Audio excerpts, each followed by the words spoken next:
Цената по која Балкан Енерджи Груп откупува од ТЕТО е пониска за 15% од колку таа самата да ја произведува, вели председателот на регулаторната комисија за енергетика Марко Бислимовски. Според него не било логично компанија со намален трошок на набавка на енергија да се жали и да бара тој трошок да биде повисок. Вели никаде во светот цената на произведена топлинска енергија каде се произведува и струја има ефикасност од над 90%. Не е иста со цената на топлинска енергија произведена во котел кој произведува само топлина од 36%. Со ова што го бара БЕК дистрибуција се коси со секоја економска логика, се коси и со целокупната наука.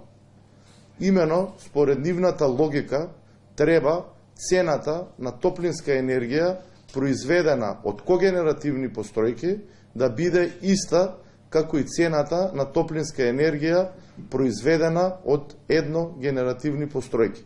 Барањето на Балкан Енерджи Груп е економски неоправдано, велат од регулаторна. Вела дека БЕК дистрибуција ја обжали последната одлука што ја донесе регулаторната комисија за вршење на дејноста и побара време на мерка дека до утре ќе достават одговор до управниот суд. Бислимовски порача дека ниту се плаши, ниту пак во иднина ќе се плаши од заканите со кривични пријави кон РЕК кои произлегуваат од тужбата од Балкан Енерджи Груп дистрибуција. Предпоставувам дека сите овие притисоци произлегуваат од она што ќе се случува наредниот период во однос на издавањето на лиценцата за градски енергетски системи.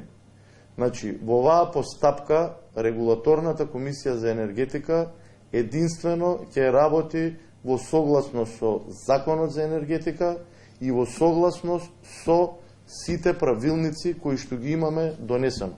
Прецизира дека секаде во светот се градат когенеративни постројки, бидејќи тие имаат висока ефикасност, но и покрај производството на топлинска енергија имаат и приходи од производство на струја.